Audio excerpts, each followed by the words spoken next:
Epístolas aos Romanos, Paulo de Tarso, capítulo 7, versículo 18 a 21. Sei que nada de bom habita em mim, isto é, em minha carne, porque tenho o desejo de fazer o que é bom, mas não consigo realizá-lo. Pois o que faço não é o bem que desejo, mas o mal que não quero fazer. E esse eu continuo fazendo. Ora, se faço o que não quero, já não sou eu quem o faz, mas o pecado que habita em mim, que inclusive é o título desse estudo, o pecado que habita em mim. Assim, encontro esta lei que atua em mim. Quando quero fazer o bem, o mal está junto de mim. Meus amigos, esta epístola de Paulo, ela aborda a luta interna entre o mal que habita em nós e o desejo de fazer o bem.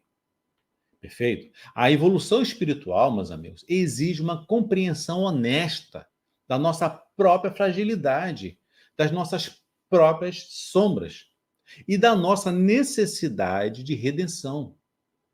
Para isso, a gente precisa domar as nossas más inclinações. Amigos, precisamos compreender a diferença de culpa e responsabilidade. Com isso, você evita um monte de problemas, se você consegue distinguir essa diferença, tá? Culpa gera punição. Responsabilidade gera reparação. É importante ter essa compreensão. Sob a perspectiva espiritual, a culpa não é apenas um fardo, mas é um convite para aliviar o nosso próprio comportamento e trabalhar em direção da empatia, do perdão, tanto para nós mesmos quanto para os outros. Então, o sentimento de culpa já é um sinal amarelo, já é um sinal amarelo, se não vermelho, tá? Para que a gente possa praticar e fazer a nossa reforma íntima. Se você está com sentimento de culpa, é porque você avançou o sinal, não é? A tua consciência já, ó, peraí, você não fez a coisa certa. Já é um alerta para você, não é assim? Portanto, quando você se arrepende, é o primeiro passo, né, para você se redimir. Mas não é suficiente. É um equívoco tentar se arrepender com práticas exteriores para agradar a Deus, com o intuito de obter seu perdão, mas sem nos corrigirmos nos nossos pensamentos, os nossos sentimentos, os nossos atos. Tá? Se você é aquela pessoa que vive o tempo todo pedindo perdão, tem algo errado. Né? Como se fosse, eu peço perdão, está tudo certo. Não, meu amigo, não é assim não. Né? O negócio é não praticar o equívoco. Lembra? Cada um será cobrado segundo as suas obras. Cada um será dado segundo as suas obras. Então, não inventa artifício achando que isso vai te livrar, né? E você está liberado para praticar os seus equívocos. Então, é claro, se arrepender é o primeiro passo, mas não é o suficiente para isso, tá? Em seguida, você tem que fazer o quê? Tem que buscar o perdão da pessoa que você prejudicou. Lembre da passagem de Mateus, capítulo 5, versículo 23 a 24. Portanto, se trouxeres a tua oferta ao altar, e aí te lembrastes de que teu irmão tem alguma coisa contra ti, deixa ali diante do altar a tua oferta e vai, reconcilia-se primeiro com teu irmão e depois vem, apresenta a tua oferta. Essa é a passagem bíblica. Então, meus irmãos, se você tem alguma picuinha, alguma coisinha, algum reme-reme com alguém, primeiro, né, você deve se arrepender com essa pessoa. Você deve pedir desculpa. Olha, amigo, desculpa, eu estava com a cabeça quente, enfim, não estava num bom dia, eu percebi depois que cometi um equívoco. Mas para isso você precisa vencer o teu orgulho, cara. Para isso você precisa vencer o seu orgulho. Se você tem dificuldade, é porque você tem um orgulho, é um parâmetro, né? É um sinal de que o teu orgulho está muito alto. Pedir perdão, a busca do perdão, é um sinal de que você está no caminho certo, no caminho da humildade. Errou, sim, mas você trazendo a responsabilidade para você. Não trazendo a culpa, mas trazendo a responsabilidade. Cara, eu errei. eu não estava num bom dia, eu admito. Ah, uma pessoa, ela vai falar um monte de besteira, o problema é dela.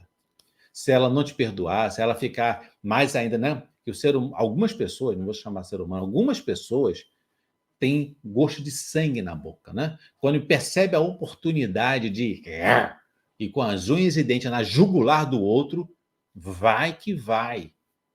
Então, quando você está ali, humildemente, cara, desculpa aí, tá? Eu pisei na bola contigo, a pessoa se vê empoderada e vai, né? Chega, os olhos brilham, é por conta dela, cara. É porque você fez sua parte, você pediu seu perdão, entendeu? Aí é por conta dela, é ela com Deus, não é você que vai julgar. Se ela está se comportando dessa forma, o problema é dela, mas a sua parte, se você tem certeza, se você tem a percepção de que cometeu um equívoco, vá lá e peça perdão humildemente e deixa que o problema dela é com ela. Não vá, não vou pedir perdão não, porque aí ele vai para cima de mim. É problema dela. A sua parte você fez, tá? Parte da parte, né? Porque ainda você não resolveu o problema. Não é o suficiente, né? Agora você precisa remediar a situação, promover a reparação através do amor. Lembra? Primeiro você se arrepende, bate aquela consciência pesada. Depois você faz o quê? Você pede perdão. Tá? E depois, a reparação. Por quê? Responsabilidade gera reparação. E aí a gente lembra da primeira epístola, né, de Pedro, capítulo 4, versículo 8. O amor cobre a multidão de pecados. O amor com o próximo, a caridade cobre uma multidão de pecados. No vídeo que eu fiz ontem, eu expliquei sobre isso. O amor é sinônimo de caridade. Praticar o bem. Então, quando você pratica o bem, você tem aí, né, o alívio de uma multidão de pecados, conforme Pedro nos ensina. Então, você bateu aquela consciência pesada, foi lá, pediu perdão ao irmão, disse, cara, desculpa aí e tal. Se a pessoa vier agressiva é por conta dele, você só escuta, faz aquela cara de sono, né?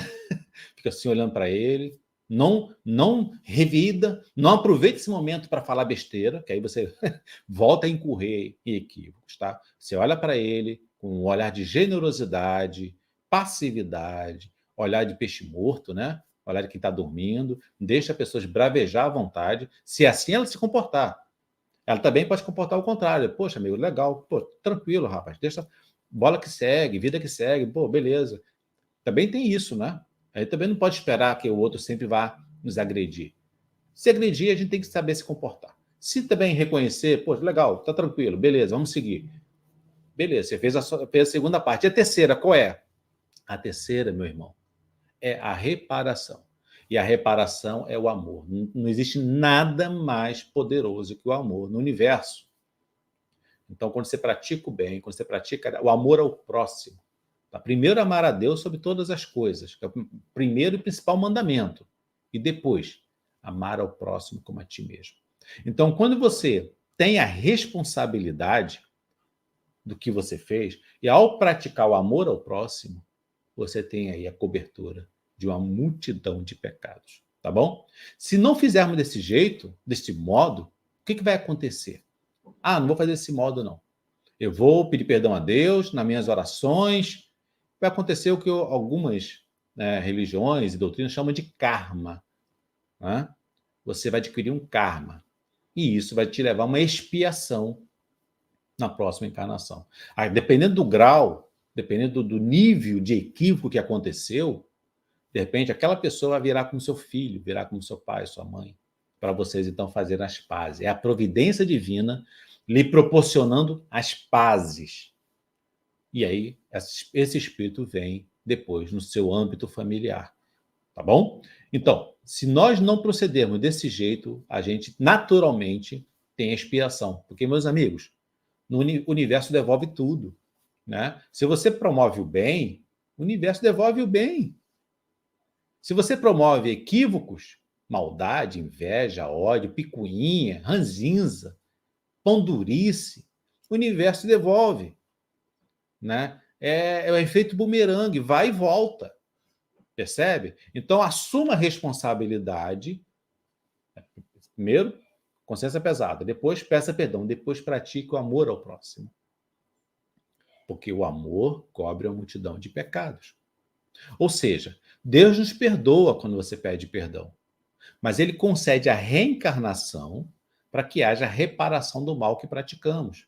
Lembre-se da passagem de Lucas, capítulo 15, versículo 7.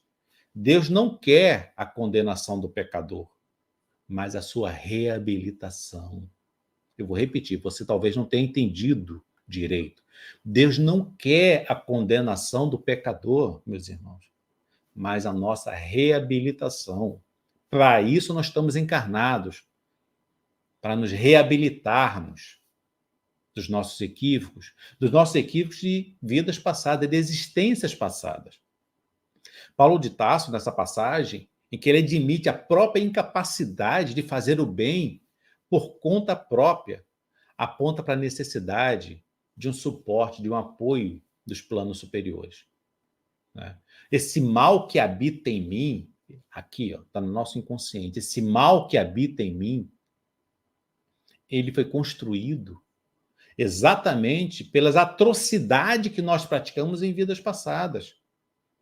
Essas memórias de vidas passadas estão aqui no nosso inconsciente, tá? Então, esse mal, nós somos, meus irmãos, já falei isso, eu vou sempre falar porque algumas pessoas veem um vídeo e não veem o outro, então perdoe se eu estiver sendo repetitivo. Mas nós somos, tá, filhos pródigos do universo. Nós praticamos muita maldade em nossas vidas passadas, muitas atrocidades, nos afastamos do Pai. E agora estamos fazendo o caminho de volta. Nos arrependemos, damos, né? A gente precisa nos humildar, fazer o caminho de volta, perceber que a gente precisa voltar para a casa do Pai. Tá? Nós somos filhos pródigos do universo. E para isso, conforme Paulo de Tarso admitiu, a gente precisa admitir a nossa própria incapacidade. A gente precisa de ajuda dos planos superiores. Tá? Ajuda dos nossos mentores espirituais, nossos anjos da guarda. Mas nós sabemos também que Deus não coloca peso em ombros frágeis. Deus não coloca peso em ombros frágeis. Ele sabe que a gente vai dar conta. Cada um tem um peso, cada um tem a cruz que merece, que precisa carregar. As milhares de atrocidades no passado que nós praticamos, a gente vai expiando, né, e resolvendo, dissolvendo essas energias, a prestação. Né? A gente comete o mal no atacado, mas paga a perder de vista, tá? Através das várias encarnações. Perfeito? Cada um de acordo com suas possibilidades, porque Deus não coloca peso em ombros frágeis. Meus irmãos, a busca pela evolução espiritual envolve se abrir para a ajuda divina.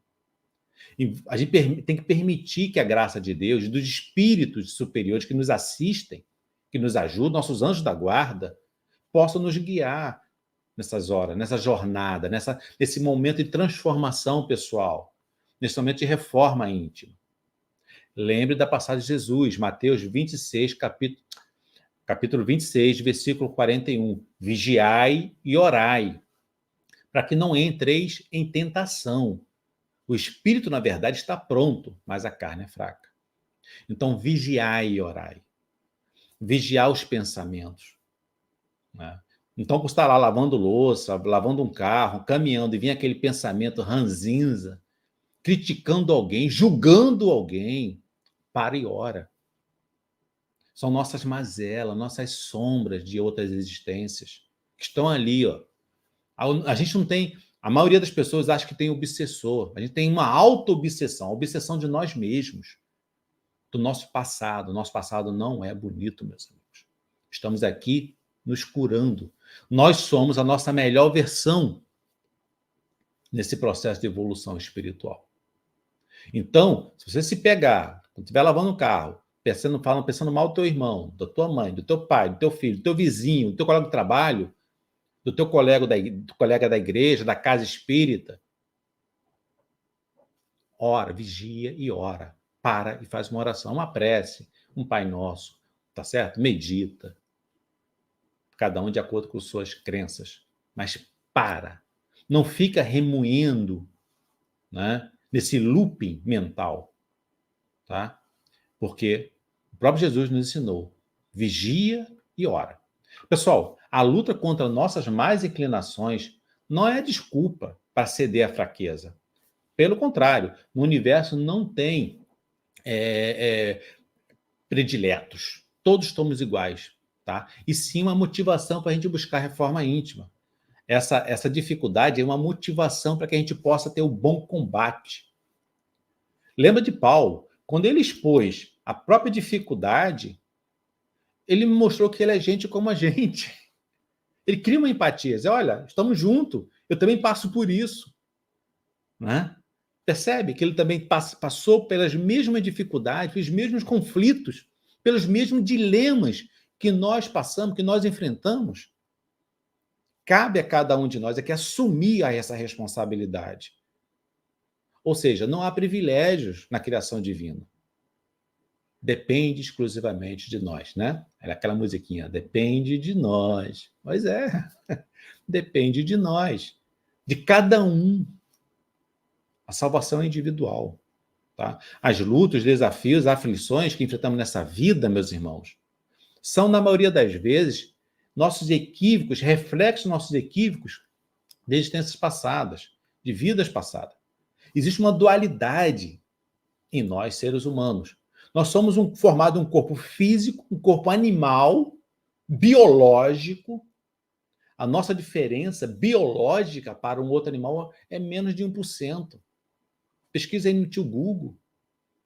A nossa diferença para uma abelha, para uma vaca, para um cachorro, qualquer animal que você possa imaginar, ou inseto, é muito pouco. Biologicamente, são muito parecidos.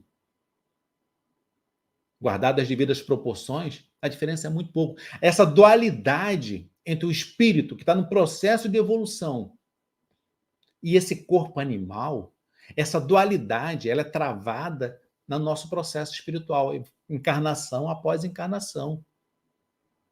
Por que Deus fez dessa forma? Porque a gente precisa ter méritos para conquistar o reino dos céus que há dentro de nós. A gente precisa ter méritos. Tá? A gente precisa conquistar com nossa luta, com nosso bom combate, com nosso desejo de fazer o bem.